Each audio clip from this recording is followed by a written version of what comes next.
Hallelujah. യേശുവേ സ്തോത്രം, യേശുവേ നന്ദി. ജീവൻ ടിവിയുടെ എല്ലാ പ്രേക്ഷകർക്കും അട്ടപ്പാടി സഹിയോൻ ധ്യാന കേന്ദ്രത്തിൽ നിന്നുള്ള ദൈവ വചന ശുശ്രൂഷയിലേക്ക് യേശു ക്രിസ്തുവിൻ്റെ ധന്യനാമത്തിൽ സ്വാഗതം. Praise the Lord. ഇന്ന് നമ്മൾ ചിന്തിക്കുന്ന വിഷയം, മലിനമായത് ദൈവത്തിനോ? മലാക്കി പ്രവാചകന്റെ പുസ്തകം 1-ാം അധ്യായം 7-ാം തിരുലിഖിതം. കർത്താവ് ചോദിക്കുന്നു, മലിനമായ ഭക്ഷണം നിങ്ങൾ എൻ്റെ ബലിപീഠത്തിങ്കൽ അർപ്പിക്കുന്നുവോ? പ്രിയപ്പെട്ട ദൈവമക്കളെ, ഈ മണിക്കൂറിൽ നമ്മുടെ പിതാവായ ദൈവം, നമ്മുടെ അപ്പൻ, നമ്മുടെ ജീവിതത്തിൻ്റെ അന്ധകാരങ്ങളെ പൊടിമഞ്ഞ് കാറ്റിൽ പറക്കുന്നത് പോലെ ദൂരെ അകറ്റാൻ ഇതാ അത്ഭുതകരമായി നമ്മെ ഒരുമിച്ച് കൂട്ടിയിരിക്കുകയാണ്. അനേക രാജ്യങ്ങളിൽ, വിവിധ ഭൂഖണ്ഡങ്ങളിൽ ഈ മണിക്കൂറിൽ നാം ദൈവമായ കർത്താവിൻ്റെ മഹത്വം ദർശിക്കാൻ പോവുകയാണ്. നിയമാവർത്തന പുസ്തകം 4-ാം അധ്യായം 7-ാം തിരുലിഖിതം. നാം വിളിച്ചപേക്ഷിക്കുമ്പോഴൊക്കെയും നമ്മുടെ ദൈവമായ കർത്താവ് നമുക്ക് സമീപസ്ഥനായിരിക്കുന്നത് പോലെ ദൈവം ഇത്ര അടുത്തുള്ള വേറെ ഏത് ശ്രേഷ്ഠ ജനതയാണുള്ളത്? ഓ ദൈവമേ, അവിടുന്ന് ഞങ്ങളുടെ ജീവിതത്തിൽ നൽകിയിട്ടുള്ള ഈ വലിയ ഔന്നത്യത്തെ അവഗണിച്ച് താന്തോന്നികളായി, തന്നിഷ്ടക്കാരായി നടന്ന നിമിഷങ്ങളെ ഓർത്ത് മാപ്പ് ചോദിക്കുകയാണ്. ലേവ്യരുടെ പുസ്തകം 26-ാം അധ്യായം 12-ാം തിരുലിഖിതം വചനം പഠിപ്പിക്കുന്നു, ഞാൻ നിങ്ങളുടെ ഇടയിലൂടെ സഞ്ചരിക്കും, ഞാൻ നിങ്ങളുടെ ദൈവവും നിങ്ങൾ എൻ്റെ ജനവുമായിരിക്കും. ഓ അപ്പാ, അപ്പാ, ഓ സ്വർഗീയ പിതാവേ, ഒരു അപ്പനും മകനും പോലെ അവിടുന്ന് ഒരു വലിയ ബന്ധം ആഗ്രഹിക്കുകയാണല്ലോ. ഞാൻ നിങ്ങളുടെ ദൈവവും നിങ്ങൾ എൻ്റെ ജനവും, ഒരു കൂട്ടുകെട്ട്, ഒരു ഒരുമ, ഒരു ഐക്യം അങ്ങ് ആഗ്രഹിക്കുന്നുണ്ടല്ലോ. ദൈവമേ, ഈ ഒരു വലിയ പദവിയെ നിസാരവൽക്കരിച്ച് ഈ ലോകത്തിൻ്റെ തോന്നിവാസങ്ങളിൽ മുഴുകിയ, ഈ ജഡത്തിൻ്റെ പ്രവണതകളനുസരിച്ച് ജഡപ്രകാരം ജീവിച്ച അങ്ങയോട് ശത്രുതയിലിരുന്ന നിമിഷങ്ങളെ ഓർത്ത് മാപ്പ് ചോദിക്കുന്നു. റോമാലേഖനം 8-ാം അധ്യായം 7-ാം തിരുലിഖിതം. ജഡീക പ്രവണതകളിൽ മുഴുകിയിരിക്കുന്ന മനസ്സ് ദൈവത്തിൻ്റെ ശത്രുവാണ്. അത് ദൈവത്തിൻ്റെ നിയമത്തിന് കീഴ്പ്പെടുന്നില്ല.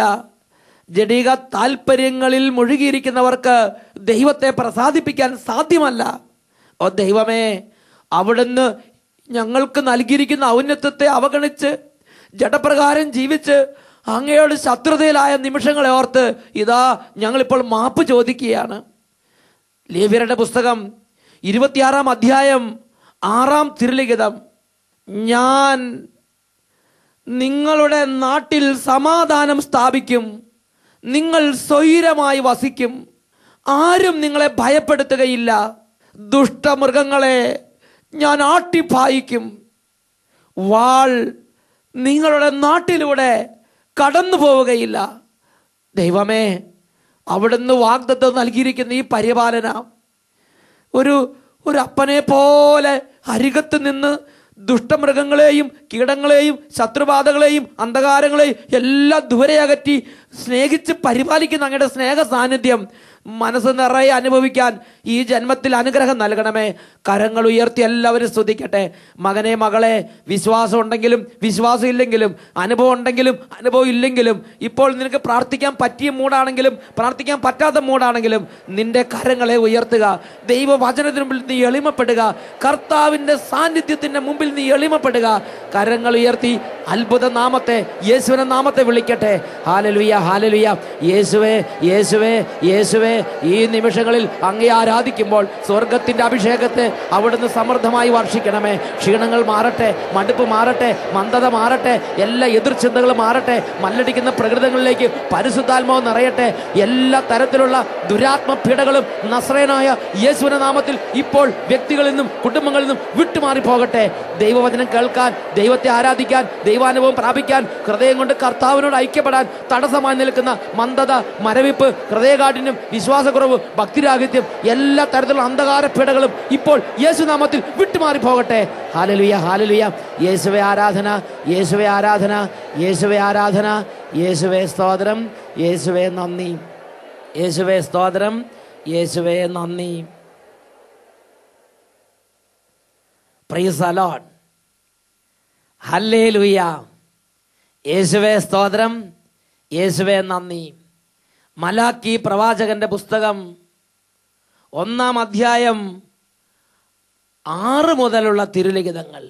പുത്രൻ പിതാവിനെയും ദാസൻ യജമാനനെയും ബഹുമാനിക്കുന്നു, അത് നല്ലത് തന്നെ. എന്റെ നാമത്തെ നിന്ദിക്കുന്ന പുരോഹിതന്മാരെ, സൈന്യങ്ങളുടെ കർത്താവായ ഞാൻ നിങ്ങളോട് ചോദിക്കുന്നു, ഞാൻ പിതാവാണെങ്കിൽ എന്നോടുള്ള ബഹുമാനം എവിടെ? ഞാൻ യജമാനാണെങ്കിൽ എന്നോടുള്ള ഭയം എവിടെ? പ്രിയപ്പെട്ട ദൈവമക്കളെ, ദൈവം നട്ടു നനച്ചു വളർത്തിയ ഒരു ജനത്തിന് നടുവിൽ വന്ന് ഹൃദയം നുറുങ്ങി ദൈവം ചോദിക്കുന്നൊരു ചോദ്യമാണ്, എൻ്റെ നാമത്തെ നിന്ദിക്കുന്ന പുരോഹിതന്മാരെ, ഞാൻ പിതാവാണെങ്കിൽ എന്നോടുള്ള ബഹുമാനം എവിടെ? ദൈവത്തോടുള്ള ബഹുമാനം ഒരു പ്രധാന കാര്യമായി ചിന്തിക്കാത്ത ജനതതിയുടെ നടുവിൽ നിന്നാണ് ദൈവം ഈ ചോദ്യം ചോദിക്കുന്നത്. എൻ്റെ പ്രിയപ്പെട്ട സഹോദര, എൻ്റെ പ്രിയപ്പെട്ട സഹോദരി, ഞാൻ നിങ്ങളോടൊന്ന് ചോദിക്കട്ടെ, നമ്മൾ ജീവിക്കുന്ന ഈ കാലഘട്ടത്തിൻ്റെ അരൂപി എന്ത്? എൻ്റെയും നിങ്ങളുടെയും കുടുംബത്തിൽ ഇന്ന് നടമാടിക്കൊണ്ടിരിക്കുന്ന അടിസ്ഥാനപരമായ ട്രെൻഡ് എന്താണ്? ദൈവത്തോടുള്ള ബഹുമാനം 1-ാം സ്ഥാനത്ത് നിൽക്കുന്നുവോ? ദൈവിക കാര്യങ്ങളോടുള്ള ആ ഭയഭക്തി ഇന്ന് കുടുംബത്തിൽ നിറഞ്ഞു നിൽക്കുന്നുണ്ടോ? നീ പുറത്തേക്ക് ഇറങ്ങുമ്പോൾ നിന്റെ സമൂഹത്തിൽ, നീ ജോലിക്ക് പോകുന്ന നിന്റെ ഓഫീസിൽ, നീ പള്ളിയിൽ ചെല്ലുമ്പോൾ, നീ കൂട്ടായ്മകൾക്ക് പോകുമ്പോൾ, നീ യോഗത്തിന് പോകുമ്പോൾ, നീ കുടുംബത്തിൽ ഇരിക്കുമ്പോൾ, നിന്റെ മക്കൾ ഒന്നിച്ചു കൂടുമ്പോൾ എന്താണ് നിന്റെ കൺമുമ്പിൽ നിത്യവും നടമാടിക്കൊണ്ടിരിക്കുന്നത്? അപ്പനേക്കാൾ അധികമായി, അമ്മയേക്കാൾ അധികമായി എന്നെയും നിങ്ങളെയും ജീവന തുല്യം സ്നേഹിച്ച ദൈവത്തോടുള്ള ആ ബഹുമാനം, ആ ഭയം, ദൈവത്തോടുള്ള ബഹുമാന ഭയങ്ങളാണ് ഇന്ന് സമൂഹത്തിൽ നഷ്ടപ്പെട്ടു പോയിരിക്കുന്നത്. പകരം ദൈവിക കാര്യങ്ങളുടെ അവജ്ഞ, ഒരു പുച്ഛം, ഒരു നീരസം, ഒരു വിലകെട്ട വസ്തുവിനോടെന്ന പോലുള്ള ഒരു പുറംതിരിഞ്ഞ് നടപ്പ്, മറുതലിപ്പ്, ഇതല്ലേ ഇന്ന് സമൂഹത്തിലും കുടുംബങ്ങളിലും ശക്തി പ്രാപിച്ചുകൊണ്ടിരിക്കുന്നത്? ഇങ്ങനെ ശക്തി പ്രാപിച്ചൊരു കാലഘട്ടം പണ്ടും ഉണ്ടായിരുന്നു. അന്നാണ് ദൈവം ഇറങ്ങി വന്നത്. ദൈവം ചോദിക്കുകയാണ്, എന്നോടുള്ള ഭയഭക്തി ബഹുമാനങ്ങൾ എവിടെ? ഉടനെ ആ ജനങ്ങൾ അവരോട് ദൈവത്തോട് ചോദിക്കുകയാണ്, എന്താണ് അങ്ങേക്ക് കുറവ്? ഞങ്ങൾ എന്താ പ്രാർത്ഥിക്കുന്നില്ലേ? ഞങ്ങൾ എന്താ ദശാംശം തരുന്നില്ലേ? ഞങ്ങൾ എന്താ, എന്ത് കുറവാണ് ഞങ്ങൾ വരുത്തിയിരിക്കുന്നത്? ആ ജനങ്ങൾ കർത്താവിനോട് ചോദിക്കുകയാണ്, ഞങ്ങൾ എങ്ങനെയാണ് അങ്ങയുടെ നാമത്തെ നിന്ദിച്ചത്? ഇന്ന് ഇത് കേട്ടുകൊണ്ടിരിക്കുന്ന ഓരോരുത്തരുടെ ഹൃദയത്തിൽ ഒരുപക്ഷെ സാത്താൻ ഇതേ ചിന്ത തന്നെ ഉദിപ്പിക്കുന്നുണ്ടാകാം. ഞാൻ പള്ളിയിൽ പോകുന്നുണ്ടല്ലോ, ഞാൻ സന്ധ്യാപ്രാർത്ഥന ചെയ്യുന്നുണ്ടല്ലോ, ഞാൻ കൊന്ത ചെല്ലുന്നുണ്ടല്ലോ, ഞാൻ ബൈബിൾ വായിക്കുന്നുണ്ടല്ലോ, പിന്നെ ഞാൻ എങ്ങനെ ഈ വചനത്തിന് കീഴെ വരും? ഞാൻ ദൈവനിന്ദ നടത്തുന്ന ആളൊന്നുമല്ല, ഞാൻ അത്യാവശ്യം പ്രാർത്ഥനയും ഭക്തിയുള്ളവൻ തന്നെ. ഇതേ ചോദ്യമാണ് അന്ന് ജനത്തിന്റെ നടുവിൽ നിന്ന് ദൈവസന്നിധിയിലേക്ക് ഉയർന്നത്. എങ്ങനെയാണ് ഞങ്ങൾ അങ്ങയുടെ നാമത്തെ നിന്ദിച്ചത്? ദൈവം ആ ചോദ്യത്തിന് ഒരു മറുപടി കൊടുക്കുന്നുണ്ട്. അതാണ് മലാക്കിയുടെ പുസ്തകം 1-ാം അധ്യായം അതിൽ 7-ാമത്തെ വാക്യം. മലിനമായ ഭക്ഷണം എന്റെ ബലിപീഠത്തിങ്കൽ അർപ്പിച്ചുകൊണ്ട് തന്നെ. മലിനമായ ഭക്ഷണം, മലിനമായ ഭക്ഷണം നിങ്ങൾ എന്റെ ബലിപീഠത്തിങ്കൽ അർപ്പിക്കുന്നു. പ്രിയപ്പെട്ട സഹോദരങ്ങളെ, ആ ജനത്തിനൊന്നും മനസ്സിലാകുന്നില്ല. ആ ജനം വീണ്ടും ചോദിക്കുകയാണ്, എങ്ങനെയാണ് ഞങ്ങൾ അങ്ങയുടെ ഭക്ഷണത്തെ മലിനമാക്കിയത്? വീണ്ടും ദൈവം മറുപടി കൊടുക്കുകയാണ്. അതാണ് മലാക്കിയുടെ പുസ്തകം 1-ാം അധ്യായം അതിൽ 7-ാമത്തെ വാക്യത്തിൻ്റെ അവസാന ഭാഗം, കർത്താവിൻ്റെ ബലിപീഠത്തെ നിങ്ങൾ നിസാരം എന്ന് കരുതി. കർത്താവിൻ്റെ ബലിപീഠത്തെ നിസാരം എന്ന് നിങ്ങൾ കരുതി. It's okay, it's all right, ഇതിങ്ങനെ മതി, ഇതിങ്ങനെ ആയാലും കുഴപ്പമില്ല എന്ന് ദൈവിക കാര്യങ്ങളെക്കുറിച്ച് ഞാനും നിങ്ങളും ചിന്തിച്ചു. കർത്താവിൻ്റെ ബലിപീഠത്തെ നിസാരമെന്ന് കരുതി, കർത്താവിനുള്ളവയെ നിസാരമെന്ന് കരുതി, ആത്മീയ കാര്യങ്ങളെ നിസാരമെന്ന് കരുതി, ദൈവിക ശുശ്രൂഷകളെ നിസാരമെന്ന് കരുതി, സന്ധ്യാപ്രാർത്ഥനയെ നിസാരമെന്ന് കരുതി, കുംഭസാരത്തെ കുർബാനയെ നിസാരമെന്ന് കരുതി. നമുക്ക് തോന്നിയതുപോലെ അതിനെ പിന്തള്ളി ഒരു ദിവസം ഏറ്റവും അവഗണിക്കപ്പെട്ട വിധത്തിൽ ചെയ്യപ്പെടുന്ന ഒരു കർമ്മമാക്കി പ്രാർത്ഥനകളും വിശുദ്ധ കൂദാശകളും ആത്മീയ കാര്യങ്ങളും മാറിക്കഴിഞ്ഞിട്ടില്ലേ? ഒന്ന് ചിന്തിച്ചു നോക്കുക. ഒരു ദിവസം ഒരു മനുഷ്യൻ ഉച്ചരിക്കുന്ന വാക്കുകളിൽ ഏറ്റവും ബെസ്റ്റായ ഉച്ചാരണം എവിടെയായിരിക്കും? ഒരു ദിവസം അച്ഛൻ്റെ ഇടവകയിലുള്ള ഒരു കുടുംബത്തിൽ ആ ചേട്ടനെ വിളിക്കാൻ വേണ്ടി സന്ധ്യാ സമയത്ത് ചെന്നു. അപ്പോൾ അവിടെ സന്ധ്യാപ്രാർത്ഥന നടന്നുകൊണ്ടിരിക്കുകയാണ്. ഈ സന്ധ്യാപ്രാർത്ഥന നടന്നുകൊണ്ടിരിക്കുമ്പോൾ ആ കുടുംബത്തെ ശല്യം ചെയ്യണമെന്ന് വിചാരിച്ച് ഞാനും കൂടെ പോയവരും അവിടെ പുറത്ത് കുറച്ച് നേരം വെയിറ്റ് ചെയ്തു. അപ്പോൾ വീട്ടിൽ നിന്നൊരു പ്രത്യേക പ്രാർത്ഥന മുഴങ്ങി കേൾക്കുകയാണ്. സുർണാപർണം സുർണാപർണം സുർണാപർണം സുർണാപർണം. ഞാൻ അത്ഭുതപ്പെട്ട്, ഞാൻ ലോകത്തിൽ പല ഭാഷകളും കേട്ടിട്ടുണ്ട്. സുറിയാനി കേട്ടിട്ടുണ്ട്, ഗ്രീക്ക് കേട്ടിട്ടുണ്ട്, ലാറ്റിൻ കേട്ടിട്ടുണ്ട്, അറബി കേട്ടിട്ടുണ്ട്, സംസ്കൃതം കേട്ടിട്ടുണ്ട്. എന്നാൽ ഇത് ഒരു അസാധാരണ സ്വരം. എന്തായാലും ഞാൻ ഭയഭക്തിയോടെ നിന്ന് ആ സന്ധ്യാപ്രാർത്ഥന എല്ലാം കഴിഞ്ഞപ്പോൾ ഞാൻ എൻ്റെ കൈക്കാരൻ ചേട്ടനെ വിളിച്ച് ഞാൻ പള്ളിയിലേക്ക് നടന്നു. അങ്ങനെ പള്ളിയിലേക്ക് പോകുന്ന വഴിയെ ഞാൻ ചേട്ടനോട് ചോദിച്ചു, ചേട്ടാ, നിങ്ങളുടെ കുടുംബത്തിലെ പ്രാർത്ഥന ഏത് ഭാഷയിലാണ് നിങ്ങൾ അർപ്പിച്ചുകൊണ്ടിരിക്കുന്നത്? അപ്പോഴാണ് ചേട്ടൻ പറഞ്ഞത്, അച്ഛാ, അത് നമ്മുടെ സാധാരണ സന്ധ്യാപ്രാർത്ഥന, പള്ളിയിൽ നിന്ന് കിട്ടിയ പുസ്തകം ഉപയോഗിച്ചുള്ള സന്ധ്യാപ്രാർത്ഥന ചെയ്യണത് കൊന്ത ചൊല്ലിക്കൊണ്ടിരിക്കുകയായിരുന്നു. ഞാൻ പറഞ്ഞു, കൊന്തയ്ക്കകത്ത് ഈ സുർണാപർണം എന്ന് ഞങ്ങൾ കേട്ടിട്ടില്ലല്ലോ. അപ്പോഴാണ് അദ്ദേഹം പറയണത്, ശുദ്ധമാക്കപ്പെടണം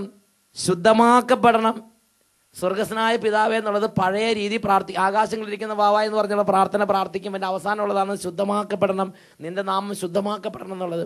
അത് കുറച്ച് സ്പീഡിൽ പറഞ്ഞതാണ്, സുണാപർണം. പ്രിയപ്പെട്ട സഹോദരങ്ങളെ, ഞാൻ ഞെട്ടിപ്പോയി. നോക്ക്, ഒരു ദിവസം ഒരു വ്യക്തി ഉച്ചരിക്കുന്ന വാക്കുകൾ ഏറ്റവും വികൃതമായ ഉച്ചാരണം എവിടെയാണ്? ദൈവത്തിനുള്ള കാര്യങ്ങൾ അർപ്പിക്കുമ്പോൾ തന്നെ. കുർബാനയുടെ സമയത്തുള്ള മറുപടി പ്രാർത്ഥനകൾ നിങ്ങൾ ശ്രദ്ധിച്ചു നോക്ക്. സന്ധ്യാപ്രാർത്ഥനയുടെ നിങ്ങളുടെ കുടുംബാംഗങ്ങളുടെ ഉച്ചാരണം നിങ്ങൾ ശ്രദ്ധിച്ചു നോക്ക്. നിങ്ങളെ അന്ന് ഒരു ഇന്റർവ്യൂവിന് ആ ഇന്റർവ്യൂ ബോർഡിലുള്ളവർ നിങ്ങളോട് പല ചോദ്യങ്ങൾ ചോദിച്ചു. സുർണാപർണം എന്ന് പറഞ്ഞോ? എംബസി, നിങ്ങളെ ഒരു വിസയ്ക്ക് വേണ്ടി അപേക്ഷ കൊടുത്തു, ഒരു ഇന്റർവ്യൂവിന് എംബസിയിലേക്ക് വിളിച്ചു. എംബസിയിലെ ഉദ്യോഗസ്ഥന്മാർ ചില ചോദ്യങ്ങൾ ചോദിച്ചു, വിസ ഓഫീസർ ചില ക്ലാരിഫിക്കേഷൻ ചോദിച്ചു. സുർണാപർണം എന്ന് പറഞ്ഞോ? ബസ്സിൽ കയറി കണ്ടക്ടർ ടിക്കറ്റ് എങ്ങോട്ടാണ്? നിങ്ങൾ ഇങ്ങനെയാണ് പറയണത്. അപ്പോഴൊക്കെ ഉച്ചാരണം നല്ല കൃത്യമായും വ്യക്തമായും ചെയ്യാൻ കഴിയുന്നുണ്ടല്ലോ. പ്രിയപ്പെട്ട സഹോദരങ്ങളെ, മനുഷ്യൻ അറിഞ്ഞോ അറിയാതെയോ അവൻ്റെ ജീവിതത്തിലേക്ക് വരുന്ന വലിയൊരു തിന്മയാണ് ദൈവിക കാര്യങ്ങളെ നിസ്സാരമായി കാണുക, ദൈവത്തിനുള്ളത് നിസ്സാരമാക്കുക, ദൈവത്തിനുള്ളതിനെയും ദൈവിക കാര്യങ്ങളെയും ദൈവത്തെയും നിസ്സാരമായി ജീവിതത്തിൻ്റെ ഒരു സൈഡിലേക്ക് മാറ്റുക. ഇന്ന് ലോകം മുഴുവനും ശക്തിപ്പെട്ടുകൊണ്ടിരിക്കുന്ന ഒരു അടിസ്ഥാന തിന്മയാണ് ദൈവത്തെ ഒരു സൈഡിലേക്ക് മാറ്റുക. പകരം തന്നെയും ലോകകാര്യങ്ങളെയും ഒന്നാം സ്ഥാനത്തേക്ക് കൊണ്ടുവരിക. ഈ തിന്മയ്ക്കെതിരെ ഞാനും നിങ്ങളും പോരാടണമെന്ന് ദൈവത്തിന്റെ പരിശുദ്ധാത്മാവ് ആഗ്രഹിക്കുന്നുണ്ട്. ഹല്ലേലൂയ. പ്രിയപ്പെട്ട സഹോദരങ്ങളെ, ദൈവം ഗലാത്യ ലേഖനത്തിൽ 6-ാം അധ്യായത്തിൽ 8 മുതലുള്ള വാക്യങ്ങൾ പഠിപ്പിക്കുകയാണ്. സ്വന്തം ജഡത്തിനായി വിതയ്ക്കുന്നവൻ ജഡത്തിൽ നിന്ന് നാശം കൊയ്തെടുക്കും, ആത്മാവിനായി വിതയ്ക്കുന്നവനാകട്ടെ ആത്മാവിൽ നിന്ന് നിത്യജീവൻ കൊയ്തെടുക്കും. നീ ദൈവിക കാര്യങ്ങൾക്ക് 1-ാം സ്ഥാനം കൊടുക്കുമ്പോൾ നീ നിന്റെ ആത്മാവിന് വേണ്ടി വിതച്ചുകൊണ്ടിരിക്കുകയാണ്, നിത്യതയ്ക്ക് വേണ്ടി നീ വിതച്ചുകൊണ്ടിരിക്കുകയാണ്. കർത്താവിന്റെ ബലിപീഠത്തെ നീ നിസാരം എന്ന് കരുതി. പ്രിയപ്പെട്ട ദൈവമക്കളെ, ഇങ്ങനെ ദൈവം പറയുന്നതിന് പിന്നിൽ ഒരു ചരിത്ര പശ്ചാത്തലമുണ്ട്. അതിതാണ്, ആ കാലഘട്ടത്തിൽ അവിടെ ഉണ്ടായിരുന്ന ആളുകൾ ദൈവത്തിന് കാഴ്ച സമർപ്പിക്കാൻ പോകുമ്പോൾ ഏറ്റവും മോശമായത് കൊണ്ടുവന്ന് കൊടുക്കും. ഉദാഹരണത്തിന്, ഒരു ചേട്ടത്തി പള്ളിയിലേക്ക് 10 കോഴിനെ കൊടുക്കാൻ തീരുമാനിച്ചിരിക്കുകയെന്ന് വിചാരിക്കുക. ആ ചേട്ടത്തി നോക്കുമ്പോൾ ചേട്ടത്തി പറയാണ്, പള്ളിക്ക് കൊടുക്കാൻ പറ്റിയ കോഴികളൊന്നും വീട്ടിലുണ്ടാകുന്നില്ല. കാരണം ഒക്കെ നല്ല കോഴികൾ, വിറ്റ കാശ് കിട്ടുന്ന കോഴികൾ, പിന്നെ എങ്ങനെ പള്ളിക്ക് കൊടുക്കും? അങ്ങനെ ഇരിക്കുമ്പോഴാണ് കുറച്ച് ദിവസം കഴിഞ്ഞപ്പം വസന്ത പിടിച്ച് കോഴികളെല്ലാം ചാകാൻ വേണ്ടി തൂങ്ങി നിൽക്കണം. ഉടനെ ചേർത്ത് ചിന്തിക്കുകയാണ്, അല്ല ഇത് ഏതായാലും ഇവിടെ നിന്ന് ചത്തുപോകും, എന്നത് പള്ളി കൊണ്ട് കൊടുത്തേക്കുന്ന കുറച്ച് നേർച്ച ഉണ്ടാകും, തീർന്നു കിട്ടുമല്ലോ. അതിനെ കൊട്ടയ്ക്കകത്ത് പെറുക്കിയിട്ട് എല്ലാം കണ്ടത് പള്ളിയുടെ മുമ്പിൽ, വസന്ത പിടിച്ച കോഴികളെല്ലാം പള്ളിയുടെ മുമ്പിൽ. ഒരു ചേട്ടൻ ചിന്തിക്കുകയാണ്, ഒരു മൂരിക്കിടാവിനെ പള്ളിക്ക് കൊടുക്കണമെന്നുണ്ട്. പക്ഷേ പള്ളിക്ക് കൊടുക്കാൻ പറ്റിയ ഒറ്റ മൂരിക്കിടാവ് ഉണ്ടാകുന്നില്ല. എല്ലാം നല്ല നല്ല മൂരിക്കിടാവുള്ളൂ, വിറ്റ കാശ് കിട്ടും. അതുകൊണ്ട് കുറേ നാളായി പള്ളിക്ക് മൂരിക്കിടാവിനെ കൊടുക്കാൻ പറ്റാതെ ചേട്ടൻ വിഷമിക്കുകയാണ്. അങ്ങനെ ഇരിക്കുമ്പോഴാണ് ഇതാ ഒരു മൂരിക്കിടാവ് ഉണ്ടായി. അത് ചട്ടുകാല് പിടിച്ചത്, കാലില്ലാത്തത്, കുളമ്പില്ലാത്തത്. ഉടനെ ചേട്ടൻ ചെയ്ത്, ഇതിനെ കച്ചവടക്കാർക്ക് കൊടുത്താൽ കാശ് കിട്ടില്ല, അതുകൊണ്ട് ഇതിനെ നമുക്ക് പള്ളിക്ക് കൊടുത്തേക്കാം. പള്ളിക്ക് ഒരു നേർച്ച ഉണ്ടായിരുന്നു, അത് ഇതിനെ കൊണ്ട് അങ്ങോട്ട് വീട്ടിയേക്കാം. അങ്ങനെ ആ ചട്ട് പിടിച്ചതിനെ പള്ളിക്ക് കൊണ്ടുവന്ന് കൊടുത്തു. അങ്ങനെ ചട്ട് പിടിച്ചതും പൊട്ട് പിടിച്ചതും വസന്ത പിടിച്ചതും കണ്ണില്ലാത്തതും മൂക്കില്ലാത്തതും കൊമ്പില്ലാത്തതും കുളമ്പില്ലാത്തതും എല്ലാം ഇതാ പള്ളി കിടക്കണം. വിറ്റ കാശ് കിട്ടുന്നത് ഒന്നാം കടയിലുള്ളതൊക്കെ ഇതാ വീട്ടിലിരിക്കണം. പ്രിയപ്പെട്ട സഹോദരങ്ങളെ, ഈ ഒരു അവസ്ഥ ആ ജനത്തിൻ്റെ ഇടയിൽ സംജാതമായപ്പോഴാണ് ദൈവം ഇറങ്ങി വന്ന് ഈ ചോദ്യം ചോദിക്കുന്നത്. മലാക്കിയുടെ പുസ്തകം 1:8 തുടർന്നുള്ള ഭാഗം നമ്മൾ കാണുന്നത് എങ്ങനെയാണ്? കാഴ്ചയില്ലാത്ത മൃഗങ്ങളെ നിങ്ങൾ ബലിയർപ്പിച്ചാൽ അത് തിന്മയല്ലേ? മുടന്തുള്ളതിനെയും രോഗം ബാധിച്ചതിനെയും അർപ്പിച്ചാൽ അത് തിന്മയല്ലേ? അത് നിങ്ങളുടെ ഭരണാധികാരികൾ കാഴ്ചവെച്ചാൽ അവൻ സന്തുഷ്ടനാകുമോ? നിങ്ങളോട് പ്രീതി കാണിക്കുമോ? പ്രിയപ്പെട്ട സഹോദരങ്ങളെ, സത്യത്തിൽ ഇന്ന് നമ്മൾ മുടന്ത് പിടിച്ചതിനും ചട്ടി പിടിച്ചതിനും പൊട്ടി പിടിച്ചതിനൊക്കെ ദൈവത്തിന് കൊടുക്കുന്നുണ്ടോ? ചിന്തിച്ചു നോക്കിയേ. ഞാൻ നിങ്ങളോടൊരു കാര്യം പറയാം.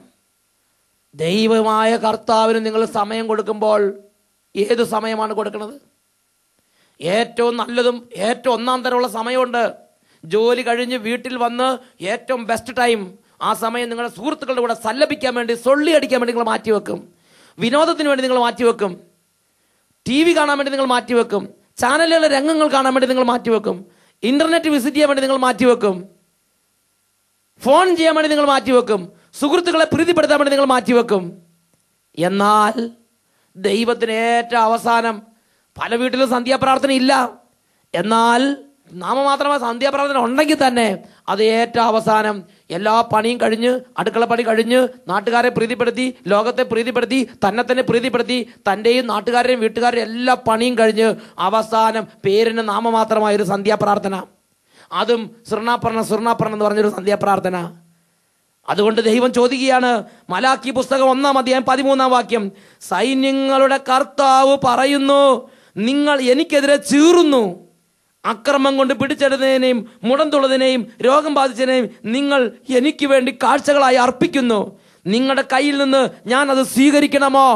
അനേകം കുടുംബങ്ങളെ കർത്താവ് ഉപേക്ഷിച്ചത് പോയതിൻ്റെ ഒരു കാരണം, ഇതുപോലെ സന്ധ്യാപ്രാർത്ഥന, ഇതുപോലെ ഞായറാഴ്ച ആചരണങ്ങൾ, ഇതുപോലെ ആത്മീയ കാര്യങ്ങളോട് അവഗണന കാണിച്ചു. ലോകത്തിന് 1-ാം സ്ഥാനം, ദൈവത്തിന് അവസാനത്തെ സ്ഥാനം. പ്രിയപ്പെട്ട സഹോദരങ്ങളെ, ഞാനും നിങ്ങളും വളരുന്ന ഈ സമൂഹം, നമ്മുടെ മക്കൾ വളരുന്ന ഈ സമൂഹത്തിൽ ഒരു വലിയ തിന്മ വ്യാപരിക്കുന്നുണ്ട്. ദൈവത്തിനെ ഒതുക്കി ദൈവത്തിനെ സൈഡാക്കി ദൈവത്തിനെ ഒരു സൈഡിലേക്ക് മാറ്റാൻ പ്രവർത്തിക്കുന്ന ഒരു ആത്മാവ് ഈ കാലഘട്ടത്തിൽ പ്രവർത്തിക്കുന്നുണ്ട്. ഇതിനെക്കുറിച്ച് ഞാൻ നിങ്ങൾ തിരിച്ചറിവുള്ളവരായിരിക്കണം. ദൈവത്തിന് 1-ാം സ്ഥാനം. ദൈവത്തിനുള്ള ബലിപീഠവും പ്രാർത്ഥനകളും ബലിയർപ്പണങ്ങളും കൂദാശകളും സന്ധ്യാപ്രാർത്ഥനകളും ബൈബിൾ വായനയും ഒരു ദിവസത്തിൽ ഒരു മനുഷ്യൻ ചെയ്യുന്നതിൻ്റെ ഏറ്റവും പ്രധാനപ്പെട്ട കൃത്യം അവൻ്റെ ദൈവത്തിന് മുമ്പിൽ ചെയ്യുന്ന കൃത്യങ്ങളായിരിക്കണമെന്ന് ദൈവത്തിൻ്റെ പരിശുദ്ധാത്മാവ് ആഗ്രഹിക്കുന്നുണ്ട്. കണ്ണുകളെ അടച്ച് കരങ്ങൾ ഉയർത്തി ദൈവത്തോട് അനുഗ്രഹത്തിന് വേണ്ടി പ്രാർത്ഥിക്കാം. നാം വിളിച്ചപേക്ഷിക്കുമ്പോഴൊക്കെയും നമ്മുടെ ദൈവമായ കർത്താവ് നമുക്ക് സമീപസ്ഥനായിരിക്കുന്നത് പോലെ ദൈവം ഇത്ര അടുത്തുള്ള വേറെ ഏത് ശ്രേഷ്ഠ ജനതയാണുള്ളത്? ഹോസിയായുടെ പുസ്തകം 6:4 നിങ്ങളുടെ സ്നേഹം പ്രഭാതമേഘം പോലെയും മാഞ്ഞു പോകുന്ന മഞ്ഞുതുള്ളി പോലെയും അല്ലേ. സ്നേഹമില്ല എന്ന് പറയുന്നില്ല, ആത്മീയ കാര്യങ്ങൾ ചെയ്യുന്നില്ല എന്ന് പറയുന്നില്ല. പള്ളി പോകുന്നുണ്ട്, പ്രാർത്ഥിക്കുന്നുണ്ട്, സ്നേഹിക്കുന്നുണ്ട്, ദൈവത്തെ വിളിക്കുന്നുണ്ട്. എന്നാൽ ദൈവം പറയാണ്, എങ്ങനെയാണ് ഹൃദയത്തിൽ കർത്താവിൻ്റെ കാര്യങ്ങൾക്ക് കൊടുത്തിരിക്കുന്ന സ്ഥാനം? നിങ്ങളുടെ സ്നേഹം പ്രഭാതമേഘം പോലെയും മാഞ്ഞു പോകുന്ന മഞ്ഞുതുള്ളി പോലെയും അല്ലേ? ഓ ദൈവമേ, ഹൃദയത്തിൻ്റെ ഉള്ളറകളിലേക്ക് അങ്ങയുടെ ആത്മാവിനെ നിവേശിപ്പിക്കണമേ. ദൈവിക കാര്യങ്ങൾക്ക് വേണ്ടി ഒരു ആവേശം, ഒരു ഉണർവ്, ഒരു തീഷ്ണത കൊണ്ട് ഞങ്ങളുടെ ഹൃദയങ്ങളെ ജ്വലിപ്പിക്കണമേ. കരങ്ങൾ ഉയർത്തി എല്ലാവരും സ്തുതിക്കട്ടെ. Hallelujah, hallelujah. ഓ പരിശുദ്ധാത്മാവേ നിറയണമേ, ഹൃദയങ്ങളിലേക്ക് നിറയണമേ. എല്ലാ തെറ്റായ ബോധ്യങ്ങളെയും അറിവുകളെയും കഴുകി വെടിപ്പാക്കുന്ന ആത്മാവേ ഇപ്പോൾ അന്തരംഗങ്ങളിൽ വ്യാപരിക്കണമേ, കുടുംബങ്ങളിലേക്ക് വ്യാപരിക്കണമേ. തലമുറകളായി ആത്മീയ കാര്യങ്ങളെ ചവിട്ടി മതിക്കുന്ന കുടുംബങ്ങളിൽ നിന്ന് നരാജകത്വത്തിൻ്റെയും ദൈവിക മടുപ്പിൻ്റെയും ദൈവിക നിന്ദയുടെയും അരൂപികളെ പരിശുദ്ധാത്മാവേ ഇപ്പോൾ തകർത്ത് ദൂരെ എറിയണമേ. അഭിഷേകത്തിന്റെ അഗ്നി ജ്വലിക്കട്ടെ, അഭിഷേകത്തിന്റെ അഗ്നി ജ്വലിക്കട്ടെ. Hallelujah, hallelujah. യേശുവേ ആരാധന, ആരാധന. യേശുവേ സ്തോത്രം, യേശുവേ നന്ദി. Praise the Lord. ഹല്ലേലൂയ. യേശുവേ നന്ദി, യേശുവേ സ്തുതി.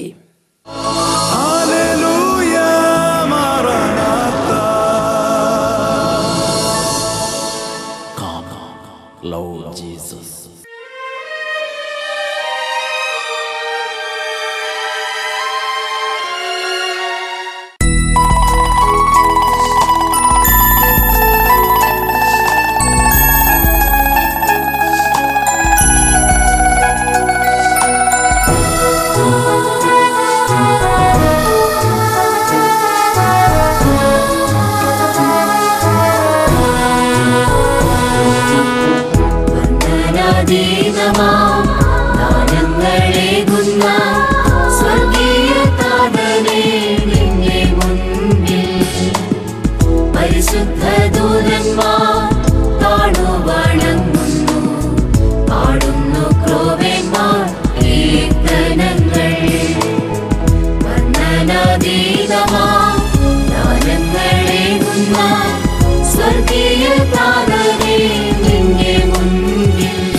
മലാക്കി പ്രവാചകന്റെ പുസ്തകം 4-ാം അധ്യായം 2-ാം തിരുലിഖിതം.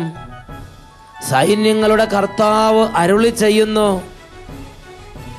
എൻ്റെ നാമത്തെ ഭയപ്പെടുന്ന നിങ്ങൾക്ക് വേണ്ടി നീതി സൂര്യൻ ഉദിക്കും.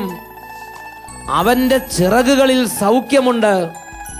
തൊഴുത്തിൽ നിന്ന് ഓടി ഇറങ്ങി വരുന്ന പശുക്കിടാങ്ങളെ പോലെ നിങ്ങൾ തുള്ളിച്ചാടും. 2 കരങ്ങളും യേശുവിലേക്ക് ഉയർത്തി ഈ വചനത്തിൻ്റെ അത്ഭുത ശക്തിയാൽ കുടുംബങ്ങളിൽ നിന്നുള്ള അന്ധകാര പീഡകൾ വിട്ട് വലിയൊരു അഭിഷേകം ഹൃദയങ്ങളിലേക്ക് ഒഴുകാൻ ആഗ്രഹിക്കുക.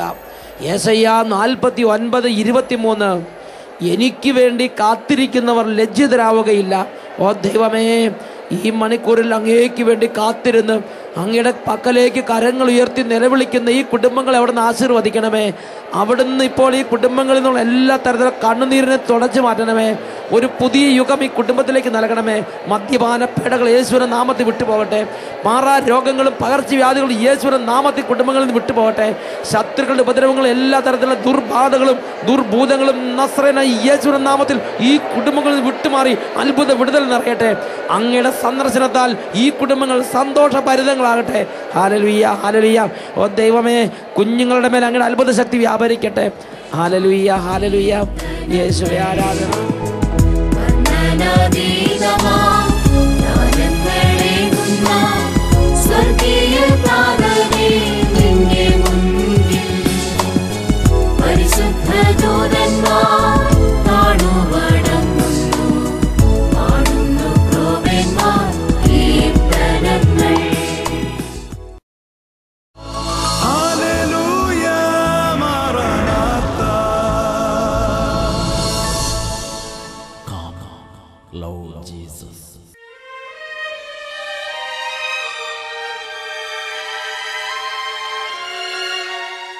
എൻ്റെ പേര് ജെസ്സി ജോർജ്. ഞാൻ തൃശ്ശൂരിൽ നിന്ന് വരുന്നു.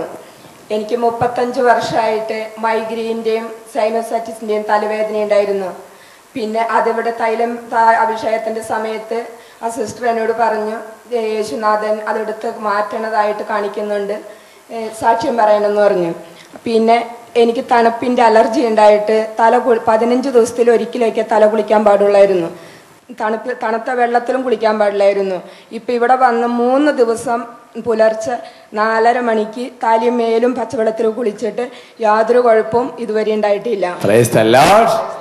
ഇരുവശങ്ങളിലെയും കാര്യങ്ങൾ അടിച്ച് ദൈവത്തെ മാത്രം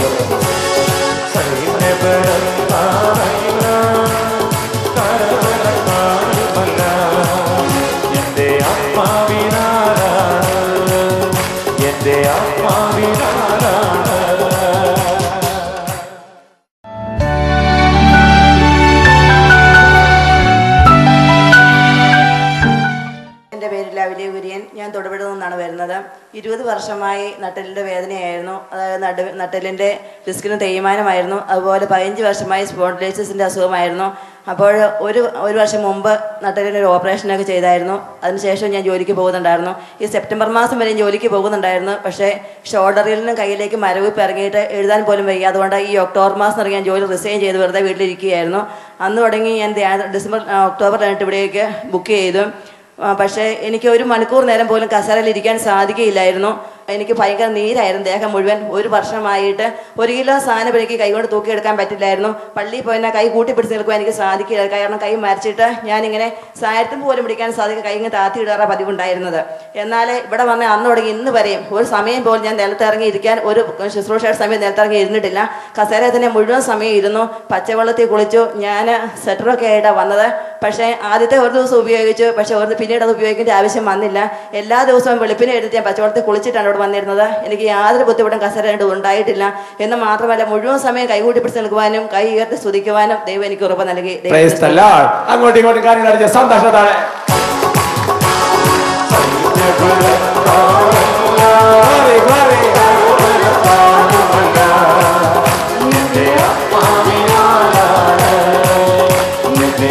Amen.